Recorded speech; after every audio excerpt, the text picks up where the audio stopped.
Industrial Talk is brought to you by Palo Alto Networks. You've heard me talk about my friends at Palo Alto Networks, Zero Trust OT Security, delivering a comprehensive security solution for all OT assets, networks, and remote operations.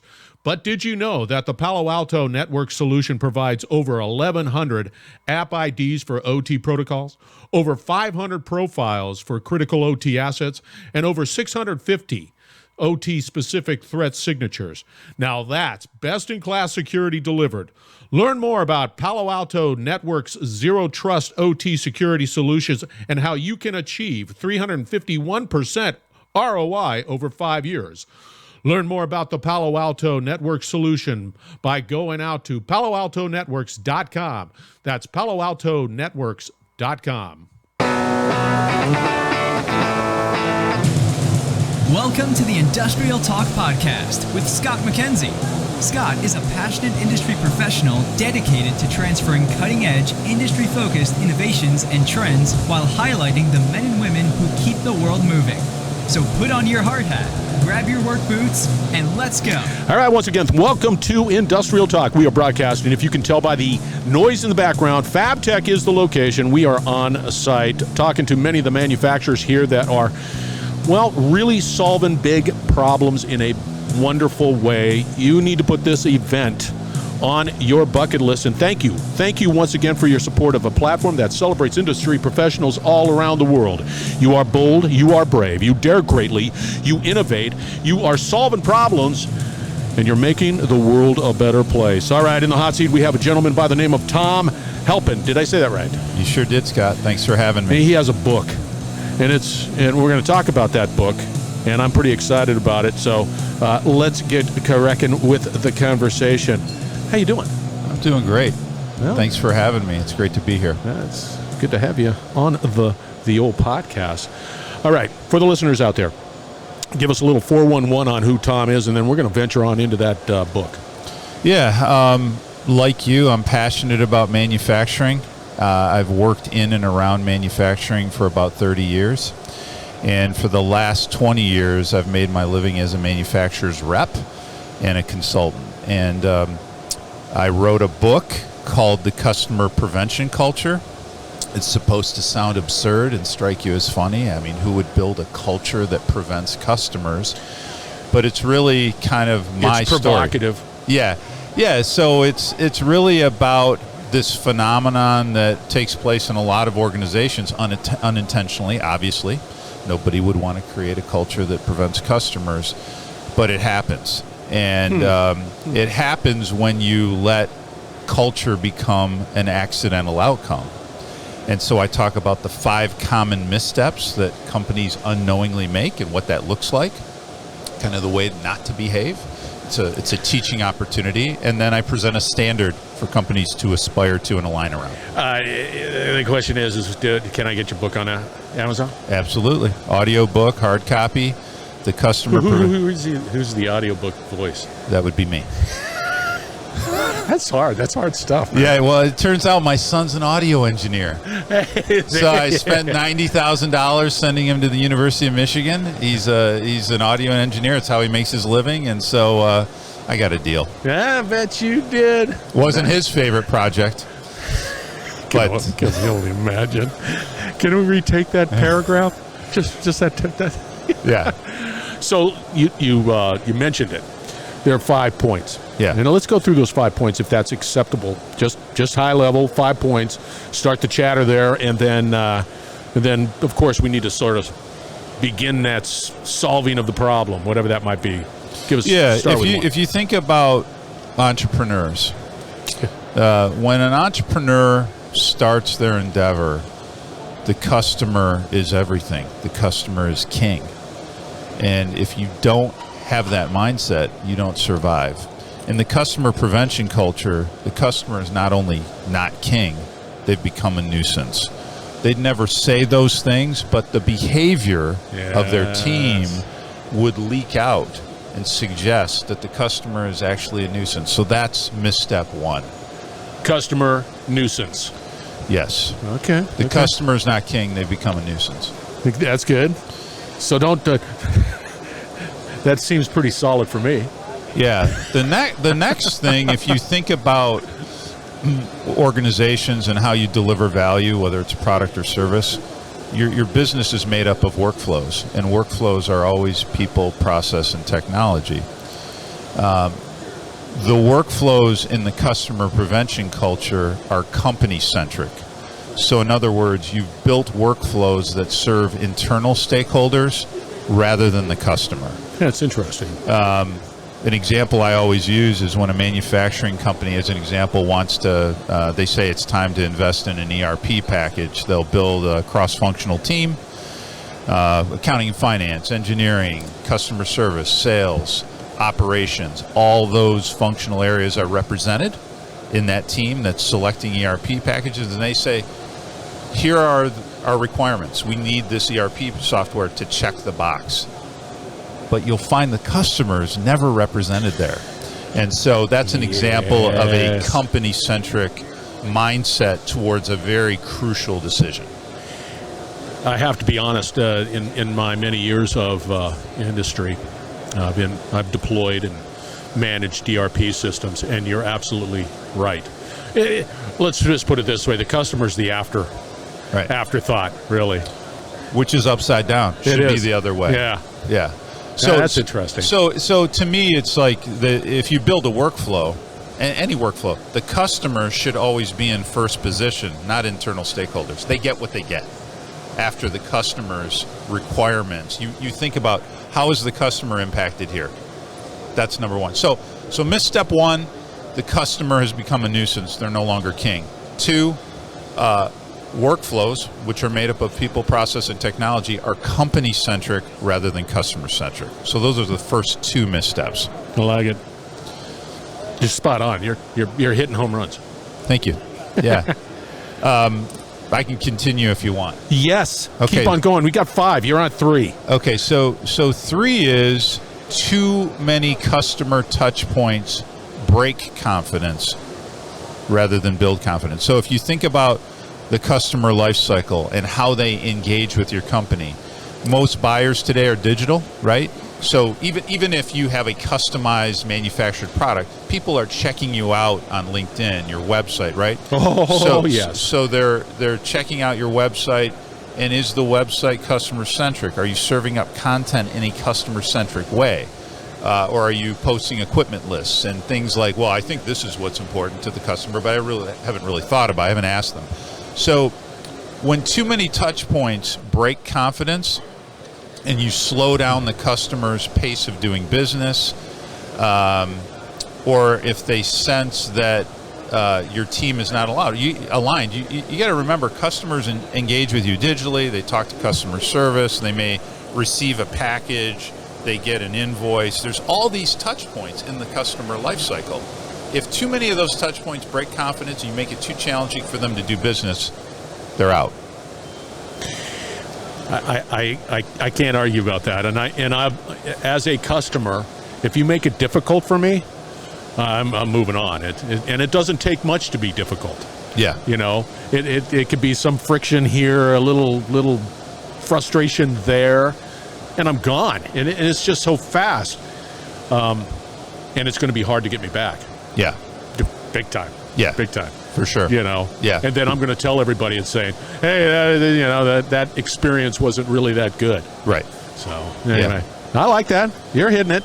Number 4. And the fourth misstep is tribes and silos. So, so rather than having one team with one goal, there's too many tribes and silos in the organization, and really what it feels like on the customer side is you're forcing them to navigate those tribes and silos. Again, this is unintentional, and it might be unknowingly doing so. I love it. But, customers are pretty smart. If you think about, if a manufacturer thinks about their top major accounts, your customer probably has relationships with people on your team that are 6 to 10 to 20 people deep. Design and engineering, estimating, sales, operations, quality control, maybe even shipping. I don't know. But customers will quickly sense, like, they'll ask, are you guys talking to one another? because you're forcing me to navigate different personalities, you're clearly not aligned. Yeah. And so that would be indicative of tribes and silos. So there's no shared organizational outcome. Yeah. And furthermore, kind of what I reinforce in the book is everybody's part of the sales team. It's not just the sales rep. Everybody's part of the sales team. That's I've heard that, and I mean, I can't argue with that. But people are reluctant or resistant to saying, "Hey, I'm part of the sales team. I don't want to." You know, it's sort of an interesting challenge. Yeah, well, I mean, this is what I think. When I talk to leaders, every one of them knows how important culture is on the business. But they're like, yeah, but it's intangible, it's mystical. I don't know how to deal with it. So I'm going to go invest in a new machining center, because that I know the ROI is calculable. If I invest this 1.5 million, this is how it's going to change my throughput. My thing is, I'm giving you a way to think about what to avoid, the culture to avoid. And if you don't make culture a proactive leadership mindset, well, then it's an accidental outcome, and shame on you. Yeah. Because you got a lot of payroll and a lot of investment and a lot of resources out there, and you're not thinking about how to align your team. Yeah. But don't you think that in that case, let's say I'm the head cheese of this organization, and I see the necessity for us to be, I hate to say it, customer-centric, right? And really mean it. And then I go after my team and I berate them into saying, we're a customer-centric. Is there a obligation on my end to be able to try to attempt to change that culture in a way that is not, with a bat, and more with and that maybe that's where we're going to get into, but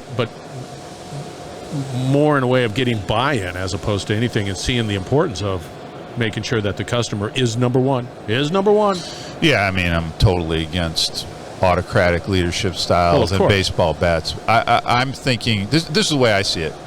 Look at our country. Look at the Constitution and the Bill of Rights, right? It's almost like a manifesto, right? And it gives people ground rules to operate within.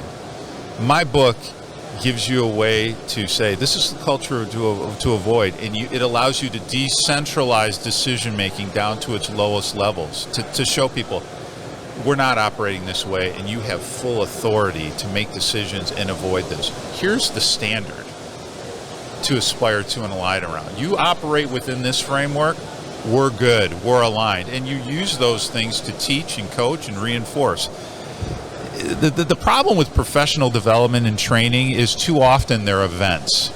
If you want if you want lasting change, then you have to teach, you have to model, and you have to say as leaders too, by the way, you're allowed to call me out when I'm operating within the customer prevention culture and redirect me to the culture of commerce, which is the remedy. That's kind of how I see things. It's a manifesto. I'm telling you, man, I'm enjoying this conversation in a big way. Now, we've touched about customers being a nuisance. Don't do that. We've got company-centrics for the more for your workflows. Don't do that. Too many customers' touch points. I know I don't like that. And then, of course, the tribes and silos. You're requiring the customer to navigate that. Now, what's the fifth and final? And then let's wrap it up. Fifth and final. Yeah, there's no standard to build culture. So if you think about, what do we see when we walk into workplaces today? We see a vision statement, we see a mission statement, we see values, and for the most part, it's office art. It's meaningless, right? Yeah, it's like, hey, somebody told us we need to do this, so we did it. You have to build that. Because when you build values and vision, you're really creating standards that create an organizational way of life. And so if you want to build an organizational way of life, you have to have standards that people can ascribe to and live out. Oftentimes, most businesses, right? Look at manufacturing. You've got some charismatic founder or partners, right? Charismatic. They build the business, then they hire, over time they say, hey, if I get hit by a bread truck, this is over. So I'm going to build out a management team, right? And there's kind of standards of behavior that become acceptable. Maybe there's still remnants of those charismatic founders. And that kind of becomes the culture. It's an accidental outcome. We say, no, culture needs to be a proactive leadership mindset. And I love what you're saying. I agree with you 100%. Pre-COVID,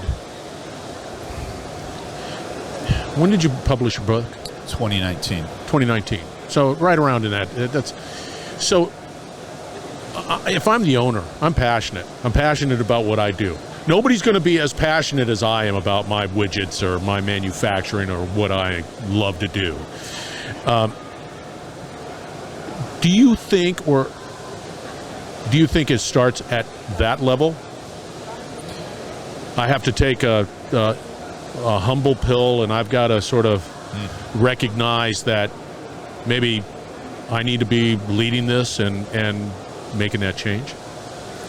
Yeah, that word you just used, to me, the humble leader is the strongest leader. Yeah. And if there's humility, your people will see it. But the key is, what's at stake for you as the leader? Is something at stake?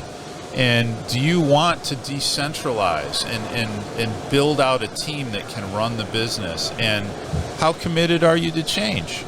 So, if you're not, if you want training to be, I'm going to bring in somebody, and, I'm bringing Tom, and he'll do a speaking event, and that's what I'm going to check the box on professional development. No, you got to live it out. So, but it starts at the top, because people will sniff it out. How committed are you? Real quick. Big time. Real quick. Now, are you saying that your book, as we wrap it up, are you saying the book is sort of it's a manifesto, but it sort of gives some sort of concrete roadmaps on maybe how to begin this journey from that perspective? Yeah, so there's a third piece I didn't share. So the book has 3 idea clusters. Okay. The culture to avoid, which I call the customer prevention culture. Yeah. Then I introduced the remedy, which I call the culture of commerce. And the last piece is something I call the sales engine. And so the idea is that sales, just like every other functional area, is a process-driven discipline. And so I break the sales engine down. Yeah. But the key is that when you get culture right, it acts as a force multiplier on sales. So culture is not, just, rainbows and puppy dogs. It's real. And it has a real impact on the business. So it walks you all through that.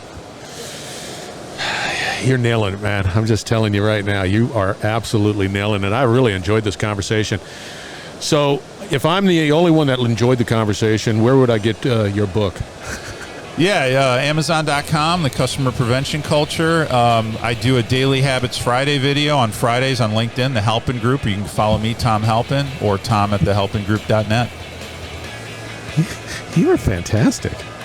Hey, if this that whole your business doesn't work out well, you've got a bright future in podcasting. Well, Scott, thanks for doing what you do. I'm passionate about manufacturing too, so thank you. Wonderful. All right, we're going to wrap it up on the other side. You will have all the contact information for Tom out on Industrial Talk, so fear not, you will be able to reach out to this absolute sage in manufacturing, so don't hesitate.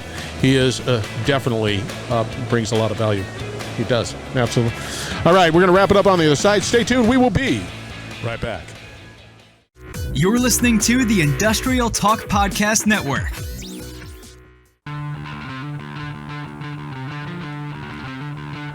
Once again, thank you very much for joining Industrial Talk. And that gent's name is Tom Halpin. Put that on your to-do list. Connect with him. All of the contact information for Tom will be out on Industrial Talk, including the link to his book, a must-read book. Make it happen. I'm telling you, I love the concept or the principles behind our conversation around, are we preventing customers, and then some, and all the action items associated with that. All right, you've heard me talk about it a number of times, and that is Industrial Talk. It is a platform. It is a platform for industrial content creators. That's you. You want to highlight your podcast? Go out to Industrial Talk. Be a part of the ever-expanding ecosystem. It is strictly around industry. Grow your voice, your influence, your network. Go out to Industrial Talk. Talk to me. Be bold, be brave, dare greatly. You know you need to hang out with Tom to change the world. We're going to have another great conversation shortly from FABTECH, so stay tuned.